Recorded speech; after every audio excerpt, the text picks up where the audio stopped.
Mesdames, Messieurs, bonsoir. Nous avons le plaisir de recevoir M. Soumaïla Cissé, qu'on ne présente plus, je dis bien aux Africains, pas seulement aux Maliens, parce qu'il fut l'ex-président de l'UEMOA.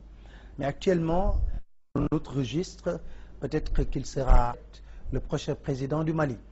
M. Soumaïla Cissé, vous avez fait l'objet d'une agression lors du coup d'État du 22 mars 2012. Alors aujourd'hui, avec le recul, comment vous sentez-vous? Non, je crois que sur le plan physique, je me sens nettement mieux. C'est une agression qu'on essaie d'oublier. J'ai eu mes périodes de souffrance, mes périodes de douleur, mes périodes de difficulté.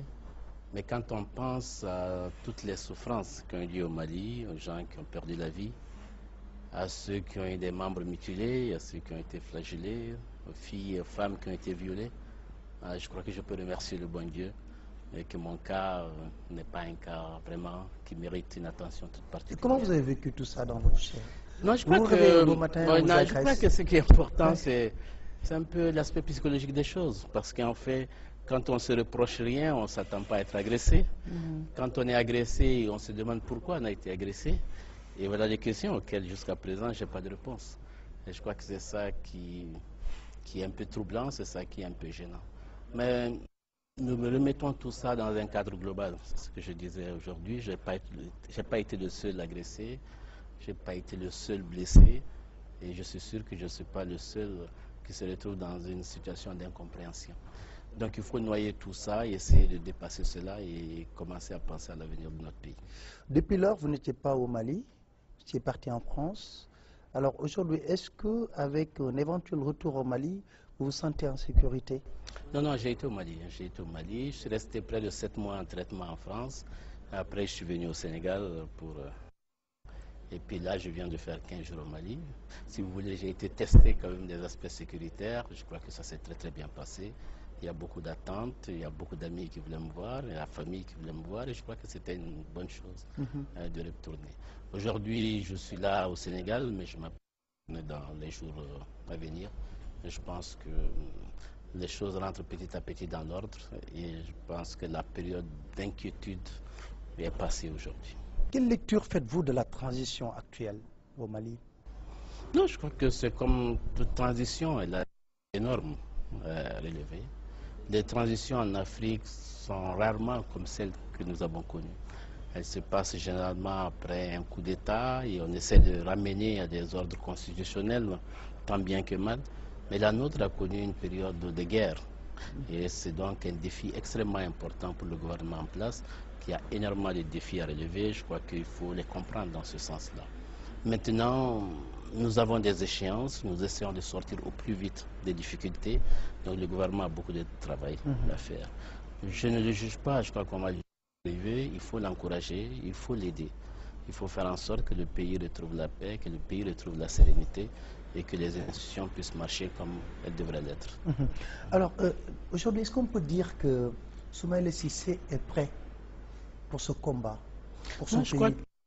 Quand on aime son pays, quand on a bénéficié de l'aide de son pays, en particulier des plus pauvres, nous avons été la génération qui a eu la chance d'avoir des bourses d'études, nous avons été la génération qui a été choyée, parce que nous sommes la génération du début de l'indépendance.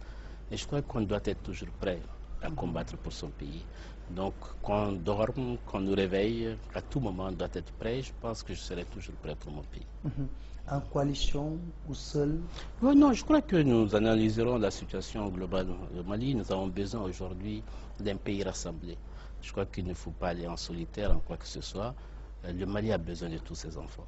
Nous devons seulement créer le cadre nécessaire pour rassembler le maximum de gens. Et dans ce cadre-là, je pense que chacun aura sa partition à jouer. Nous nous battrons pour cela. Je me bats pour le rassemblement. Je continuerai à me battre pour cela. Alors, nous allons parler maintenant de la situation au Mali avec ce que j'appelle cette agression des terroristes par rapport au territoire du Mali.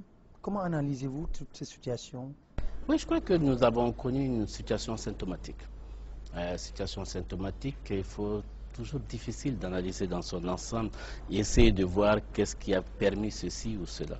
Il faut certainement un bon sociologue, il faut des bons militaires pour regarder les aspects militaires, Et il faut certainement de bons ethnographes pour regarder un peu tout ce qui s'est passé dans nos pays depuis de longs moments et regarder l'histoire de ces pays-là. Mais ce que je peux dire, c'est que nous avons quand même une situation qui peut être interne, mais aussi une situation due à des problèmes extérieurs. Je pense que les problèmes au Maghreb, en particulier en Libye, ont été un facteur accélérateur des difficultés que nous avons connues. Le Mali est un pays comme beaucoup d'autres pays où il y a souvent des rébellions, il y a souvent des crises identitaires. Je crois que le Mali n'est pas le seul pays à avoir de telles difficultés. Mais nous avons connu une accélération de tout cela avec la situation libyenne, il faut le reconnaître. Ceci dit, le moment viendra, je pense, où tous les acteurs pourront s'expliquer. C'est difficile de juger ceux qui ne sont pas là ou qui n'ont pas la parole. Mais nous avons vécu une situation extrêmement difficile que nous devons tous déplorer aujourd'hui. Je crois que c'est comme ça que je vois cette situation. Alors, quelle est la responsabilité aussi bien des acteurs politiques que des acteurs de la société civile dans cette situation, carrément? C'est difficile de rentrer dans des jugements de valeur. Je crois que quand on tombe tel qu'on est tombé au Mali, le plus important, ce n'est pas cela. Le plus important, c'est de pouvoir se relever. Et il faut que nous nous relevions. Il ne faut pas rester à terre. Nous sommes tombés très bas. Et à part de là, on pourra toujours à un moment donné dire ça c'est la classe politique, ça c'est la société civile, ça c'est l'armée. Il est évident qu'à un moment donné, l'ensemble des institutions n'ont pas fonctionné comme elles devraient l'être. Les institutions républicaines, vous avez la présidence de la République, vous avez le gouvernement, vous avez l'Assemblée nationale, vous avez aussi l'armée et la justice. Je crois qu'on doit pouvoir interroger tout ça dans son ensemble et regarder aussi. Nous sommes un pays comme les autres, dans une globalisation qui fait que nous ne sommes isolés de rien du tout. Je pense que c'est tous ces facteurs qui peuvent un jour bien expliquer cela. Moi, je n'ai pas la prétention de vouloir tout expliquer en une fois. Il est évident que chacun a sa part de responsabilité. Le moment viendra, certainement, où les Maliens, nous allons nous asseoir, discuter de tout ça, exorciser ce mal et surtout faire en sorte que cela ne revienne pas. C'est ça le plus important. Alors, il a fallu l'intervention des troupes françaises pour endiguer l'invasion des terroristes dans le territoire malien. Est-ce que cela ne dénote pas de la faiblesse de nos États? Non, je crois que ça dénote au moins la faiblesse de certaines de nos institutions. L'armée est une institution républicaine. Nous avons connu de longues années de difficultés budgétaires dans tous nos pays. De longues années où nos armées n'ont pas été dotées, suivant la volonté des responsables de l'armée, nous n'avons pas doté l'armée suffisamment à temps, à mon avis, pour pouvoir faire face à toutes les crises. Je n'ai pas dit qu'on aurait pu faire face à cette crise normalement, mais pendant 30 ans, nous étions dans des ajustements et pendant ces 30 ans, je pense honnêtement que dans tous les pays, l'armée a bénéficié de la portion congrue. Il faut au moins reconnaître cela. Ceci a induit des dérives. L'armée était devenue de plus en plus comme une seconde fonction publique. Et cette dérive a amené, bien sûr, l'armée à être la moins professionnelle possible dans les différentes difficultés, face aux différentes attaques, aux difficultés que nous avons connues. Ceci peut-être peut expliquer cela. Mais avec 30 ans de recul, bien sûr, on peut tout expliquer. Aujourd'hui, nous avons connu une attaque sévère. Nous n'avons pas pu faire face. Et vous avez vu toutes les difficultés que nous avons eues, même à mobiliser les autres armées des pays de la sous-région. Ça veut dire donc qu'on a des difficultés dans tous nos pays, et nos pays sont des pays pauvres. Nos pays sont encore beaucoup de faiblesses dans certains domaines, et je pense que nos institutions, en particulier l'institution armée, est à revoir, est à aider et à remettre à niveau pour qu'on puisse faire face à des attaques extérieures futures. Alors, M. Soumaïla Cissé, les troupes françaises vont se retirer progressivement. C'est une décision de François Hollande, le président de la France. Est-ce qu'aujourd'hui, vous pensez que les troupes de la CEDEAO peuvent contenir ou bien gérer la situation après? Moi, ce que je veux d'abord dire, c'est rendre hommage aux troupes françaises. Comme vous l'avez dit, sans elles, je crois qu'on peut imaginer pire. Et je pense honnêtement que la situation aurait pu être très très grave si elles n'avaient pas intervenu. C'est salutaire, il faut le souligner. Ceci dit, nous avons une responsabilité. D'abord en tant que Maliens pour défendre notre territoire, et ensuite en tant qu'Africains pour défendre le continent en particulier et la sous-région. Donc notre responsabilité est grande et nous devons faire face à cette responsabilité. Je suis convaincu que nous en sommes tous conscients et que chacun sait la part qu'il doit mener pour que qu'on se retrouve dans une bonne situation. Nos armées, aujourd'hui, équipées, motivées, devraient pouvoir remplacer progressivement les troupes françaises. À mon avis, je ne suis pas militaire. Le plus dur a été fait. Aujourd'hui, il s'agit de maintenir la paix. Il s'agit d'éradiquer les poches d'insécurité qui ne manqueront pas par-ci, par-là. Et je pense honnêtement, en tout cas moi j'ai confiance, que les armées africaines pourront remplir leur mission. Elles ont besoin d'aide, elles ont besoin de financement, elles ont besoin d'équipement. Je pense qu'avec l'aide et l'appui de la communauté internationale, on peut y arriver. Parce que le problème n'est pas que malien ou qu'africain. La menace, c'est vraiment une menace terroriste. Une menace terroriste touche tous les pays du monde. Et ce qui est arrivé aujourd'hui même aux États-Unis prouve que les problèmes de terrorisme, c'est des problèmes transfrontaliers. Alors, avec la crise malienne, est-ce qu'on ne peut pas dire qu'il urge aujourd'hui pour tous les pays africains de réfléchir sur les mécanismes de prévention de ces formes de crise avec une intervention plus rapide? Oui, vous avez parfaitement raison. Vous savez, dans le temps, il y avait les Comog qui faisaient ça, qui était une force rapide. J'ai eu la chance de diriger à l'IOMOA et à l'IOMOA, nous avions monté une équipe pour réfléchir sur l'avenir de notre sous-région. Nous avons appelé ça Vision 2020. Et dans les propositions que nous avions faites à l'époque, donc c'était bien avant la crise malienne, nous avons suggéré que les armées de la sous-région justement se mettent ensemble et un état-major commun réfléchissent ensemble pour faire face à des attaques extérieures. Je pense qu'aujourd'hui, le problème est encore plus d'actualité. Il faut qu'on profite de cette situation pour remettre en cause notre système de défense globale. Mettre en cause le système de défense globale, c'est ne plus l'envisager pays par pays. Il faut l'envisager au niveau d'un groupe de pays, au niveau de l'ensemble de la sous-région.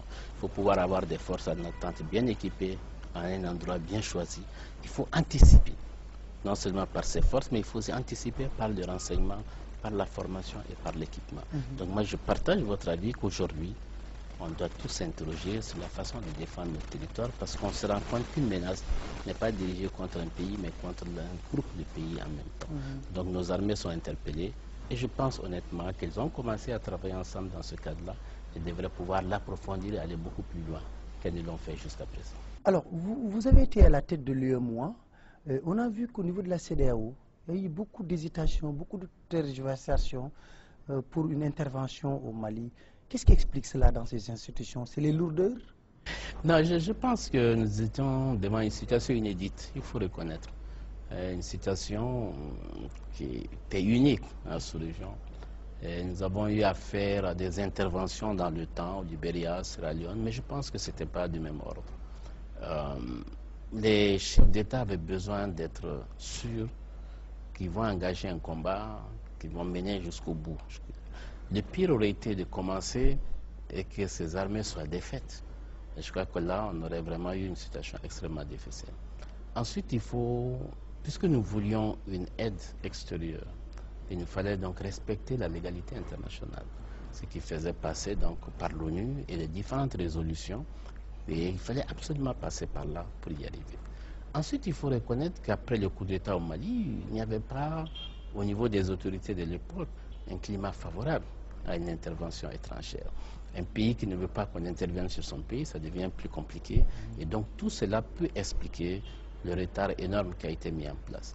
Ensuite, toutes ces armées avaient aussi besoin des moyens financiers, des moyens matériels pour commencer à bouger. Et certains pays avaient aussi des difficultés internes. Il y avait des petites rébellions en interne, il y avait des problèmes de sécurité qui font que ces pays ne pouvaient pas non plus se départir tout de suite d'un certain nombre de militaires. Donc il y avait quand même beaucoup de facteurs qui peuvent expliquer le retard qui a été pris pendant tout ce temps. La division de l'armée malienne aussi a été La division des Maliens, l'armée malienne, en particulier les événements qui ont eu lieu le 30 avril 2012, aussi sont des facteurs qui n'encourageaient pas et qui montraient que la sérénité n'était pas acquise pour pouvoir aller de l'avant. Je crois que tous ces éléments et le climat social à Bamako n'étaient pas non plus très propices à une intervention. Voilà, il y avait quand même beaucoup de facteurs négatifs qui peuvent expliquer le retard pris par les armées africaines. Alors, on projette l'organisation d'une élection présidentielle au mois de juillet au Mali. Est-ce que vous pensez qu'à l'état actuel des choses, c'est faisable? Non, ce qu'il faut dire, moi, ce que j'essaie d'expliquer, c'est qu'il y a certainement des défis à relever. Il faut créer des conditions qui me paraissent importantes pour pouvoir réussir de bonnes élections. Maintenant, ceux qui peuvent vraiment dire que la date est bonne ou pas bonne, c'est le gouvernement de transition qui sait l'état des finances pour financer les élections, qui sait l'état du fichier, les aspects techniques pour y arriver. Mais à mon sens, il faut voir les objectifs. Les objectifs, on veut d'abord une élection crédible. Une élection qui doit être crédible d'abord pour les Maliens, ensuite crédible pour la communauté internationale. C'est pour ça que je pense que une supervision à caractère international peut aider à cela, aux Maliens de voir quelle est la forme acceptable, l'ONU, l'Union africaine, la CEDEAO, mais je pense qu'un tiers peut aider à asseoir la crédibilité. La deuxième chose qui me paraît indispensable, c'est qu'on vote au nord du Mali. Il faut qu'on vote au nord du Mali parce qu'on ne peut pas consacrer la division du pays. Voter au nord du Mali, ce n'est pas non plus croire qu'on pourra voter dans chaque village, mais je crois qu'il faut avoir une masse critique de 80% des gens qui peuvent voter. Et ça, on peut l'obtenir en faisant voter toutes les villes, en faisant voter tous les gourmands. Le gourmand, c'est la rive droite du fleuve, où il y a plus de population, il y a plus de villages, et qui est beaucoup plus facile à sécuriser. Et bien sûr, en faisant voter les réfugiés, ceux qui peuvent revenir ou les faire voter sur place pour les élections présidentielles. Ça me paraît indispensable. La troisième chose qui me paraît indispensable, c'est un minimum de sécurité. Les candidats doivent pouvoir faire campagne. On ne va pas élire quelqu'un qui est resté dans son bureau uniquement sur sa notoriété. Je crois que cela n'est pas crédible non plus. Il faut absolument que les gens puissent faire campagne, puissent aller sur tous les territoires et expliquer leur programme et montrer leurs solutions de sortie de crise. Ceci devrait permettre, si ces défis sont relevés, de faire une bonne élection à bonne date. En plus de ça, bien sûr, il y a les aspects techniques dont je parlais tout à l'heure, le fichier, les cartes électorales, un peu tout ça. Ensuite, il faut s'assurer qu'après les élections, le système va devenir serein. Donc, tous les éléments qui peuvent perturber, il faut qu'on revienne à des institutions républicaines. L'élection républicaine, c'est d'avoir une armée républicaine, c'est de ne pas avoir deux armées dans un pays, ceci est très important, et s'assurer aussi qu'on peut dégager des ressources importantes pour enclencher un développement harmonieux de l'ensemble du territoire, en particulier les zones les plus défavorisées, qu'elles soient au nord, qu'elles soient au sud, pour que le lien puisse se faire avec le centre et qu'on enclenche vraiment une dynamique de développement. Il faut que tout ça soit très très concomitant. Il ne faut pas se redonner des conditions de revenir en arrière. Il faut casser ça et réduire la fracture. Est-ce que vous ne pensez pas que ce délai est très court? En disant que les défis sont importants, il ne faut pas oublier que nous étions déjà dans une phase d'élection. Quand il y avait le coup d'État le 22 mars, nous étions à un mois et quelques jours des élections. Parce que c'était prévu le 28 avril. Mais pas de refonte du fichier? Non, non, mais c'est les mêmes fichiers, comprend. Il s'agit, le fichier a été audité depuis janvier. De janvier à juillet, je pense qu'ils ont eu le temps de corriger ce qu'il y avait à corriger. Je pense que depuis janvier, ils se sont attelés à la tâche et qu'il y a un système de suivi régulier, non seulement avec les Maliens, mais aussi avec les partenaires. Et au fur et à mesure, je pense que les dates se sont précisées.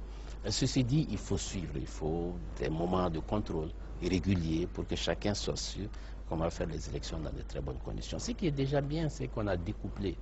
Avant, les élections législatives et présidentielles devaient se faire au même moment. Actuellement, on fait d'abord les présidentielles et les législatives, ce sera au mois de septembre. C'est difficile, je le reconnais. Il y a des défis importants, mais ce n'est pas impossible. Alors, la crise est tellement profonde qu'aujourd'hui qu'il faut trouver une solution. Alors, dans quel état d'esprit les acteurs politiques doivent aborder cette élection présidentielle? Non, d'abord, ils doivent l'aborder en se disant qu'il y a des défis extrêmement importants, extrêmement graves. Il y a beaucoup d'attentes. Il faut recréer l'espoir, il faut recréer l'unité de ce pays-là, il faut réconcilier les communautés qui ont du mal, et il faut savoir aussi que la communauté internationale nous observe, nous aide, mais à nous d'être sur des chemins vertueux. Je crois que c'est tous ces défis-là qu'il faut relever en même temps. En même temps, qu'il faut régler les problèmes sociaux, les problèmes humanitaires, les problèmes sécuritaires. Il faut reconnaître que l'économie aussi a pris un coup qu'il faut pouvoir relancer tout ça et dans une intégration régionale qui est là où certains pays aussi ont pris un coup avec la situation au Mali. Donc tout ça interpelle et je pense que celui qui aura la chance de diriger ce pays ne doit pas oublier qu'il y a des défis extrêmement importants, que ce n'est pas une présidence comme une autre, une présidence beaucoup plus difficile. C'est une présidence qui nécessite une bonne réactivité, être proactif tout de suite et savoir sérier les priorités donc pour mettre tout le monde au travail, recréer l'espoir et retrouver un pays qui est debout. Comme je vous ai dit, l'important c'est d'être debout, c'est de se relever. Et on doit pouvoir se relever, on va se relever. C'est ça qui est le plus important. L'armée est un élément très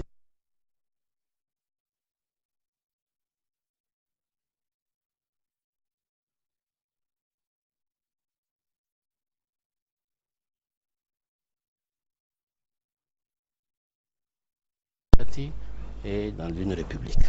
Dans une république, il y a des institutions et ces institutions doivent être fortes et doivent être respectées. Parmi ces institutions, il y a deux aujourd'hui qui sont interpellées, c'est l'armée, c'est la justice.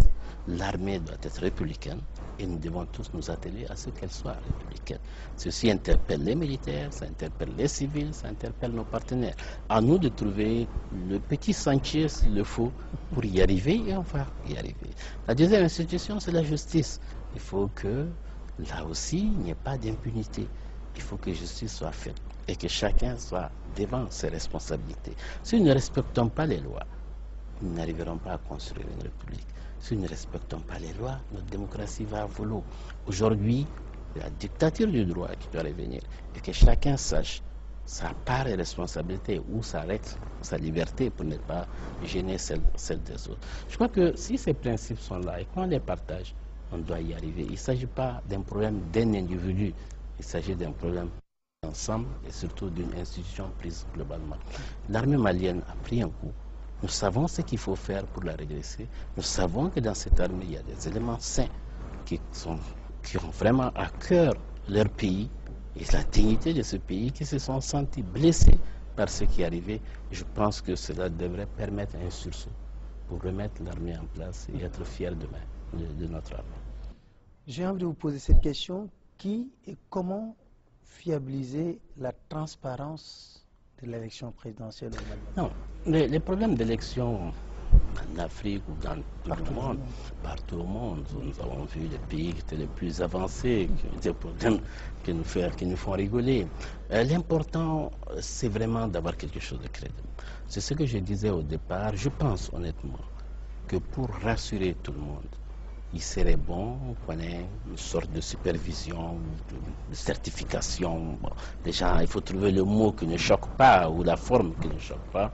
Mais il serait intéressant que des partenaires indépendants qui n'ont aucun intérêt particulier dans le choix des candidats puissent nous aider et nous dire nous pensons que ça a été crédible. Je pense que l'ONU a déjà joué ce rôle ailleurs, l'Union africaine pourrait les jouer, la CEDEAO pourrait les jouer, pour que vraiment nous-mêmes nous sortions de ça. Il ne faut pas qu'on se retrouve dans une situation à la kenyane. Il y a eu un moment, je ne vais pas citer les pays, mais nous non plus se retrouver dans une situation où les Maliens, on est contents entre nous, mais personne ne reconnaît ce gouvernement de l'extérieur, on ne sera pas plus avancé. Il faut qu'on trouve cette formule, et je pense que cette formule sera acceptée par tous les acteurs et par tous les candidats potentiels. Les Américains promettent d'intervenir au Mali, mais à une seule condition, qu'il y ait des institutions démocratiques, autrement dit qu'il y ait la tenue d'une élection présidentielle. Non, mais je crois qu'ils ont leurs principes. C'est-à-dire que chez les Américains, ils ne travaillent pas avec un gouvernement issu d'un coup d'État, c'est tout. C'est pas plus compliqué que ça. Donc ils attendent qu'il y ait un gouvernement élu. Une fois qu'il est élu, ils reprennent la coopération et travaillent avec eux. C'est des principes qu'ils ont, qui correspondent à leur vision des institutions démocratiques et d'un pays démocratique. Et par rapport à leur opinion, par rapport à leurs institutions, c'est la marche qu'il faut faire et il faut respecter leur point de vue, tout simplement. Est-ce que les acteurs politiques au Mali ne doivent pas se retrouver pour discuter, pour aborder cette question de l'élection présidentielle? Non, mais il y a un cadre de concertation, vous savez, il y a un cadre de concertation qui se réunit régulièrement où tous les partis politiques sont représentés, ils discutent avec l'administration territoriale, ils regardent les fichiers, ils choisissent quel fichier on va faire, ils discutent sur les dates, ils discutent sur la forme sur le déroulement de l'élection, quelles sont les différentes étapes, qu'est-ce qui est autorisé, qu'est-ce qui n'est pas autorisé. Ils étudient ensemble la loi électorale, ils participent à l'élaboration de la loi électorale. Ils ne sont pas assis d'un côté, on leur sert l'élection comme, voilà, comme un plat tout réchauffé. Ils participent à la préparation de l'élection. Et ça depuis longtemps, et même aujourd'hui, ils participent à ces discussions-là. Ils ne sont vraiment pas isolés du Alors, processus. vous êtes candidat à l'élection présidentielle. M. Soumaïla Cissé, dites-moi, quelles sont vos priorités une fois élu? Non, je crois que d'abord, pour être candidat, on verra, parce que les candidatures vont être ouvertes bientôt. J'ai des amis, j'ai de la famille. J'ai été candidat. Oui. Moi, j'ai été candidat en 2002, j'ai été candidat en 2012, tout près. Bon, les situations ont changé. J'irai au Mali bientôt, on va réapprécier tout ça, regarder comment ça marche. Maintenant, ceci dit, nous avons aujourd'hui, en priorité, il faut réconcilier les gens. Tout simplement, il faut que les communautés se retrouvent, que les Maliens retrouvent leur joie de vivre, que les Maliens retrouvent un pays qu'ils ont aimé, que les Maliens retrouvent leur fierté, leur dignité. C'est des choses qui ne peuvent pas se quantifier, mais c'est des choses et des chemins d'espoir qu'il faut pouvoir créer. Et ça, je crois que c'est l'une des principales priorités. Si on crée ça, on crée une dynamique. Et quand on crée une dynamique, on peut tout réussir. Réussir, bien sûr, c'est d'avoir 2 ou 3 piliers sur lesquels on appuie le développement. L'un des premiers piliers, à mon sens, ce sera bien sûr au-delà de ramener la sécurité, de remettre une armée républicaine, d'avoir des institutions fortes qui se construisent au fur et à mesure et pendant certainement de longs mois et de longues années.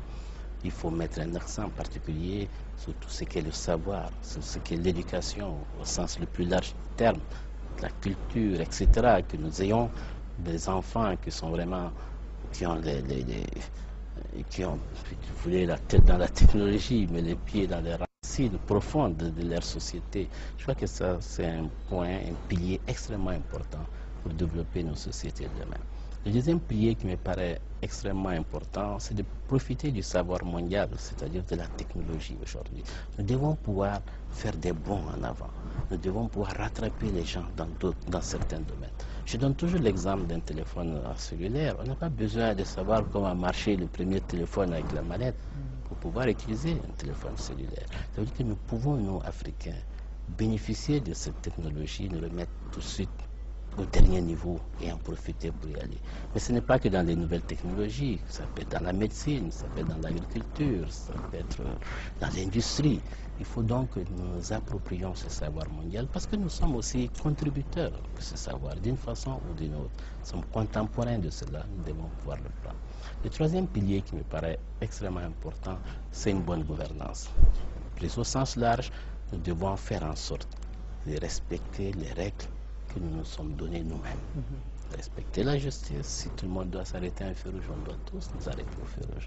S'il y a un qui viole ces règles-là, il est évident qu'il met la pagaille et la société n'avance pas. Il faut que la justice soit faite et qu'on fasse en sorte que chacun joue son rôle et que chacun joue sa partition quelque part et que nous fassions en sorte que chaque communauté se sente concernée par son développement.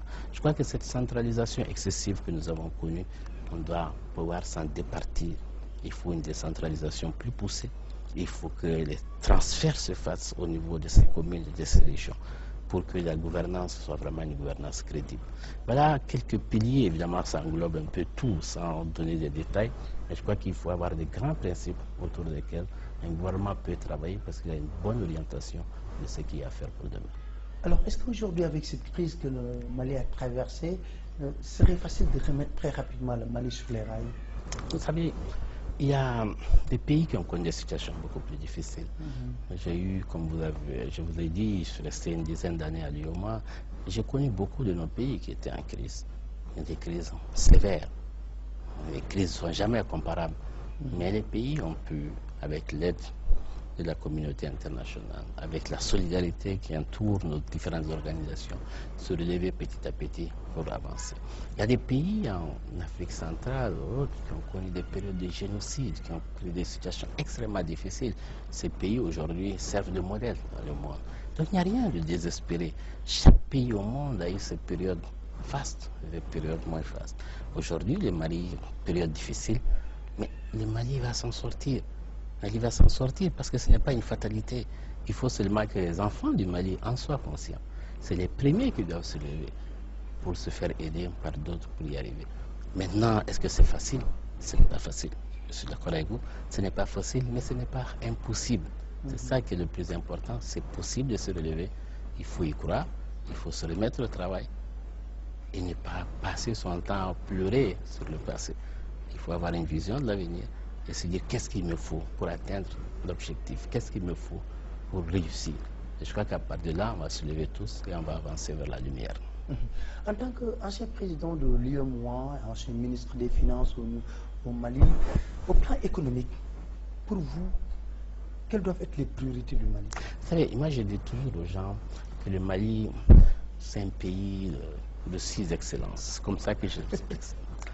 D'abord, l'une des premières excellences, c'est un pays de coton. C'est une des matières premières.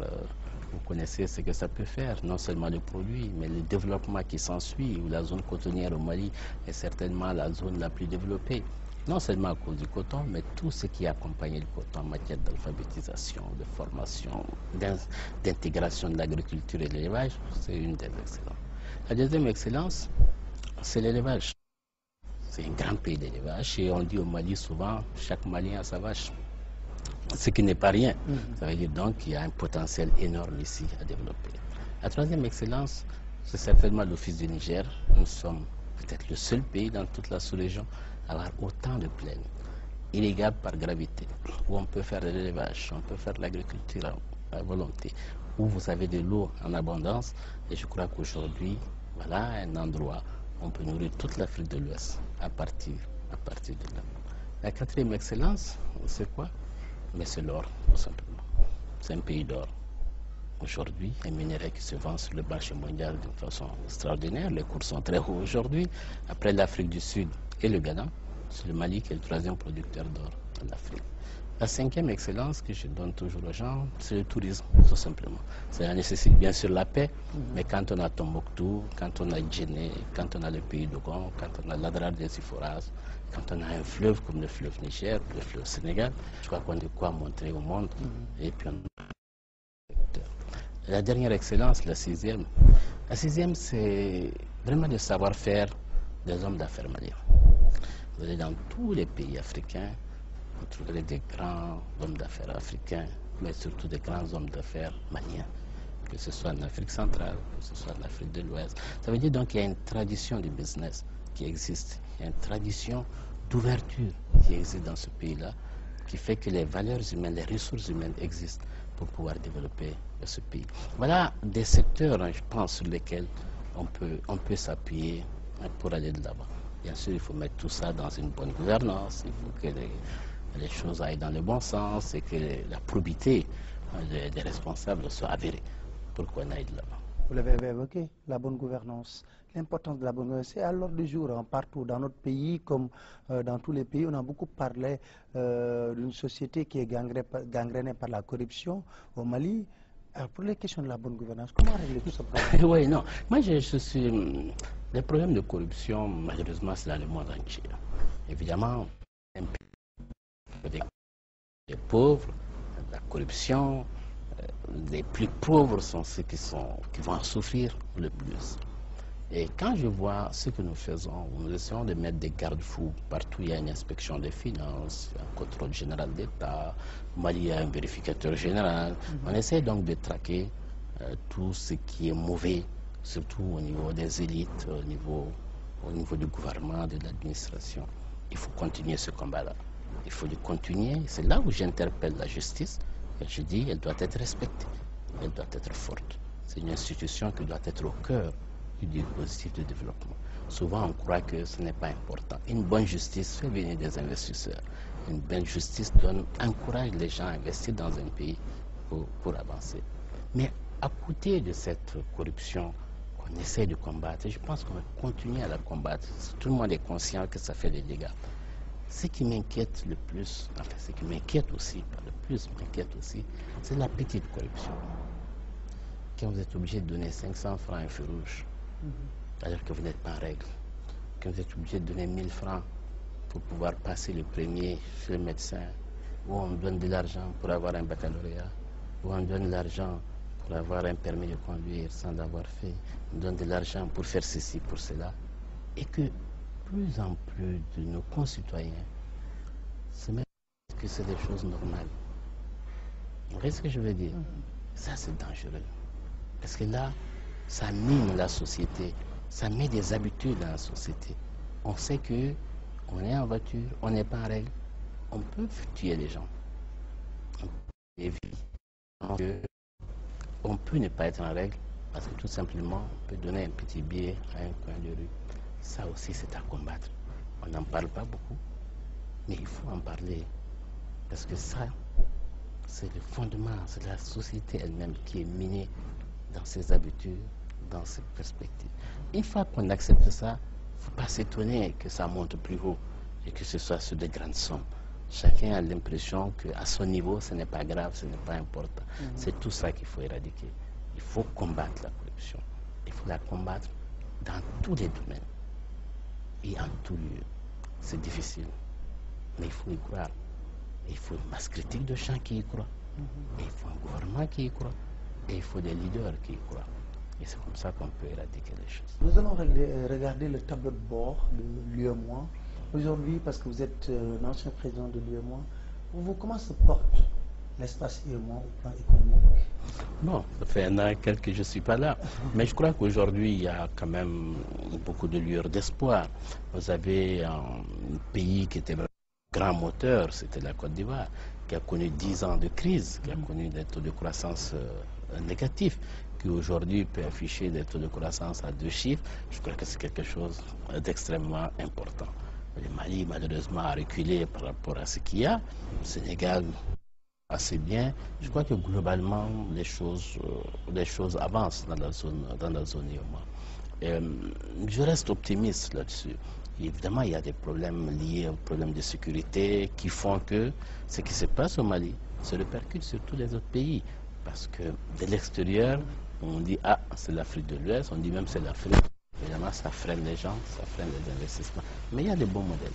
Il y a des bons modèles qui existent. Aujourd'hui, les 2 pays qui sont vraiment en crise, c'est le Mali, c'est la Guinée-Bissau. Et s'il fallait renforcer un peu l'aspect économique des relations entre les différents pays au niveau de la zone UEMOA, qu'est-ce qu'on doit faire concrètement? Non, moi je crois que quand je quittais, l'un des éléments qui me paraissait le plus en rythme de nos actions, la libre circulation. La libre circulation des hommes, la libre circulation des biens. Malheureusement encore, dans beaucoup de nos frontières, on ne passe pas facilement parce qu'il y a des contrôles intempestifs, il y a des prélèvements indus, il y a des choses qui se font qui ne devraient pas se faire. Et là, il faut vraiment une volonté très forte des gouvernements et des différentes administrations pour y arriver. De contrôle d'assurer la fluidité. Moyennement, toujours pas là. Je crois que de financement extérieur, ça ne dépend pas de l'aide au développement, ça dépend vraiment de politique en interne. Ça, c'est quelque chose d'important. Et si on réussit, ça va beaucoup faciliter les échanges. Les échanges entre nos pays restent très faibles. Restent très faibles. Quand je quittais, je crois que le chiffre était entre 15 et 18%. C'est très très faible, les échanges entre nos pays. Donc ça veut dire qu'ils ne sont pas encore suffisamment intégrés du point de vue économique. Ça veut dire que nous portons beaucoup plus et nous vendons beaucoup plus à l'extérieur qu'entre nos pays. Je crois que ça, c'est un facteur. La deuxième chose que me donnait l'occasion de dire, c'est les ressources humaines. Les ressources humaines se forment à l'université pour l'ensemble de nos pays. J'espère qu'un jour, on pourra envoyer un fonctionnaire sénégalais travailler au Burkina, au Mali, etc. sans problème. Mais ceci nécessite que l'accès au savoir, l'accès à l'université, qu'il y ait de l'équité et surtout de l'égalité. Aujourd'hui, malgré que les peuples, par les chefs d'État, à part, à ma connaissance, là ça fait un an que je ne suis pas, à part le Burkina, la Guinée-Bissau et le Niger, dans les autres pays, ce n'est pas fait. Parce qu'un enfant originaire, s'il paye 5 000 francs, il va trouver qu'un enfant de notre pays, membre de l'UEMOA, paye 300 000 francs, 500 000 francs. Ce n'est pas normal. Nous sommes les mêmes. Nous devons faire en sorte que nos enfants se sentent bien partout où ils sont. Alors, nous allons aborder aussi un autre fléau qui gangrène un peu, c'est l'argent sale, sorti tout récemment par le rapport de Giaba, mais également la drogue. Comment contenir ces fléaux pour protéger l'économie? Non, vous avez raison, mais ça mine tous les fondements de tout ce qu'on peut construire. Parce que quand l'argent sale pénètre le pays, que l'argent facile, la drogue rentre dans un pays, ça devient un problème grave. Et je pense honnêtement qu'aujourd'hui, quand on voit la force de nos armées, c'est-à-dire la prévention, les moyens de prévention qu'on n'a pas suffisamment, quand on voit aussi la faiblesse de nos économies pour pouvoir dégager des ressources suffisantes pour lutter contre ce fléau, on peut effectivement s'interroger comment faire pour faire face à ça. Et je crois que ce problème doit être abordé dans un cadre d'abord régional et dans un cadre beaucoup plus élargi. Aucun pays tout seul ne peut faire face au narcotrafic et à cela. Le cadre, bien sûr, de l'UEMOA, de la CEDEAO, on essaie de mettre les choses ensemble. Et je pense qu'honnêtement, si on arrive à mutualiser un certain nombre de choses, les renseignements, la défense et la sécurité, qu'on essaie de les mettre ensemble et avancer, mais nous avons besoin d'appui technique beaucoup plus conséquent. Nous allons aborder une question qui est très importante, c'est la problématique du développement de l'Afrique. Est-ce qu'aujourd'hui, avec ces petites entités, je veux dire ces pays qui aspirent au développement, est-ce que c'est possible? Ou bien il faut une synergie d'action de ces différents pays dans un cadre d'abord sous-régional, avant d'être dans un cadre beaucoup plus macro pour développer l'Afrique? Non, je crois que vous avez abordé le problème dans le bon sens. Aujourd'hui, dans le monde entier, les gens se regroupent. Quand on pense à l'Union européenne, quand on va aux États-Unis, quand on voit même en Asie, personne ne partage plus son développement tout seul dans le vase clos.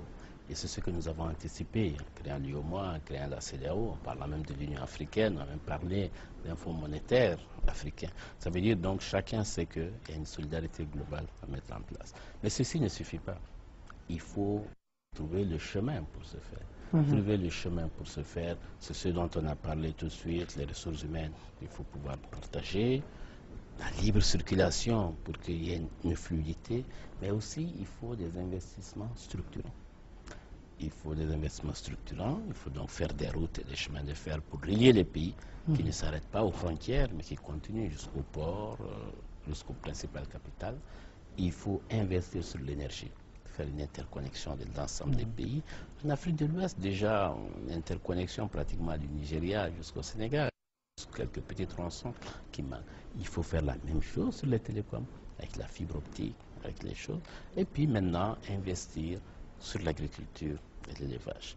Dans tout ça, ne jamais perdre de vue que nous avons une jeunesse impatiente, nombreuse, qui a besoin de travail et qui trépigne pour travailler.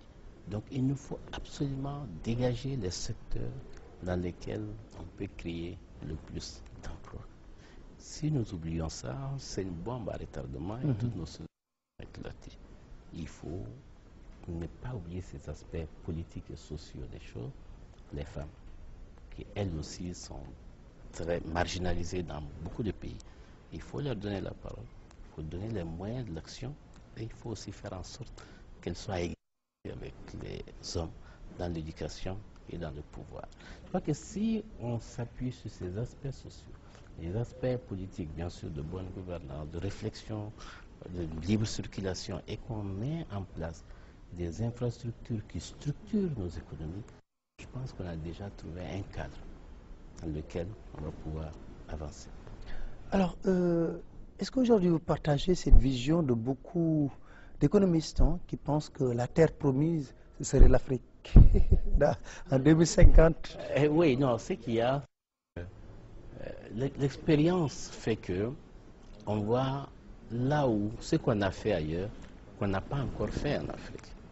Il y a encore beaucoup de chemin de fer à faire, il y a beaucoup de routes à faire, il y a beaucoup d'aménagements à faire. Il y a encore une population qui est jeune, qui a envie de travailler, qui n'a pas de travail. Il y a encore beaucoup de gens à éduquer, il y a encore beaucoup de gens à soigner. Ça veut dire donc qu'il y a un potentiel d'action et d'investissement qui est énorme, qui est là. Donc tous ceux qui sont en panne d'idées ailleurs n'ont pas besoin de réinventer le monde. Parce qu'en Afrique, il y a encore beaucoup de choses à faire. C'est pour ça que il y a encore beaucoup d'espoir en Afrique. Et quand nous regardons les taux de croissance dans le monde, ou en Europe, quand on a 1,5% et 1%, on est très fiers. En Afrique, la moyenne est déjà à 5%. C'est des pays qui font 11%, 12%, même des pays pétroliers encore plus. Ça veut dire donc qu'il y a des marges de progression énormes.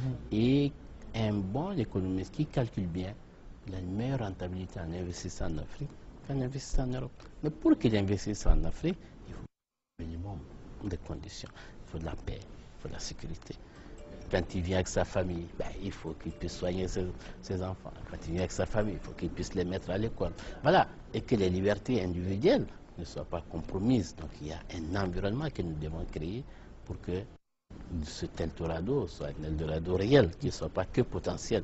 Il faut qu'il soit là, qu'il crée des richesses et qu'il permette à nos enfants de travailler. Dernière question, quel type de dirigeants africains nous avons besoin à l'heure actuelle pour impulser tout cela? Non, je crois que je ne veux pas rentrer dans qu'il faut un homme plus dur, plus machin, plus machin. Non, c'est qu'il y a quel type de société on veut construire. Ce n'est pas les hommes qui sont importants à ce niveau-là. Qu'est-ce qu'on veut construire? On veut construire une société démocratique, on veut construire une république. Ça veut dire qu'on veut faire des institutions qui marchent et on veut respecter un milieu de vie en commun. C'est ça qu'il faut promouvoir. Une fois que nous nous mettons tous d'accord sur ça et que nous travaillons tous dans ce sens-là, la personne du dirigeant n'est pas très importante quelque part, entre guillemets, parce qu'il est contrôlé par des institutions, il est obligé lui-même de respecter. Il peut avoir son petit trait de génie qui va donner un peu plus d'impulsion ou un autre. L'homme providentiel, il faut qu'on sorte de ça, qui devient là et qui sait tout faire. Le jour où il meurt, comme tous les hommes, qu'est-ce qu'on fait? Donc il faut créer des choses qui vont au-delà des dirigeants, qui vont au-delà des hommes privés. Et si on est d'accord sur ça, je pense qu'on trouvera toujours les bons dirigeants. Alors, M. Soumaïla Cissé, je vous donne l'opportunité de s'adresser directement aux Maliens. Ce que je veux dire à mes compatriotes, c'est que l'heure est au rassemblement. Nous devons savoir que notre pays est tombé très bas et que ce pays peut se relever et doit se relever. Mais il ne peut se relever qu'avec tous les enfants du pays. Nous devons pouvoir taire nos divergences, taire nos contradictions pour que, unis, nous puissions remettre le pays debout, que nous retrouvions notre fierté qui est connue à travers l'Afrique, que nous retrouvions notre dignité et que nous mettions des institutions républicaines en place. C'est comme ça qu'on va développer ce pays, c'est comme ça qu'on va créer l'espoir pour nos enfants demain. Merci beaucoup, M. Soumaïla Cissé. Je rappelle que vous êtes l'ex-président de la zone. Je vous remercie de nous avoir accordé cet entretien. Je vous donne rendez-vous pour un autre invité.